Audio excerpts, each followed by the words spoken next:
এবার ৭৪ জন বিধায়ককে টিকিট দেয়নি তৃণমূল, দাঁড় করায় নতুন প্রার্থী।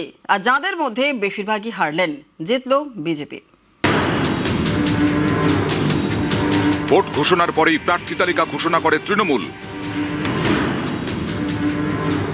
সেই তালিকা থেকে বাদ দেয় ৭৪ বিধায়ককে, নামায় নতুন প্রার্থী। কিন্তু তাতে কাজের কাজ হলো না, অধিকাংশ আসনেই ধাক্কা খেল তৃণমূল।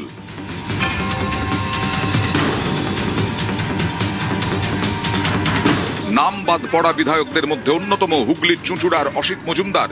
চুঁচুড়ায় এবার দেবাংশু ভট্টাচার্যকে প্রার্থী করে তৃণমূল, যিনি হারলেন বড় ব্যবধানে, জিতলেন বিজেপির সুবীর নাগ। বাঁকুড়ার রানীবাঁধে টিকিট পাননি বিধায়ক জ্যোৎস্না মান্ডি, তনুশ্রী হাঁসদাকে প্রার্থী করে তৃণমূল, তিনিও বড় ব্যবধানে হারলেন বিজেপির ক্ষুদিরাম টুডুর কাছে।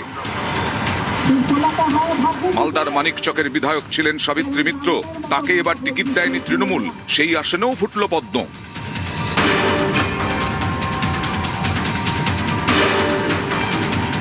টিকিট পাননি পূর্ব মেদিনীপুরের তমলুকের সৌমেন মহাপাত্র, সেখানেও ধরাশায়ী তৃণমূল। টিকিট না পেয়ে বিস্ফোরক মন্তব্য করেছিলেন জলপাইগুড়ি রাজগঞ্জের খগেশ্বর রায়।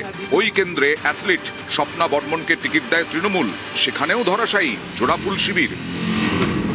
পূর্ব বর্ধমানের পূর্বস্থলী উত্তরের ৩ বারের বিধায়ক তপন চট্টোপাধ্যায়, তাকেও এবার টিকিট দেয়নি তৃণমূল। প্রার্থী করা হয় বাম আমলের মন্ত্রী ক্ষিতি গোস্বামীর মেয়ে বসুন্ধরা গোস্বামীকে। এই আসনেও হারতে হলো তৃণমূলকে।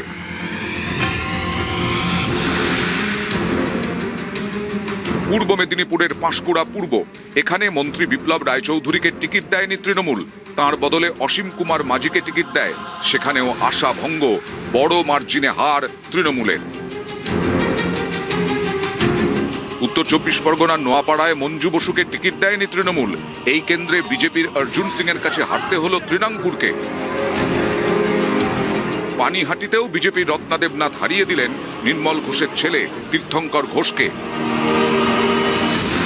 নিউজ 18 বাংলা।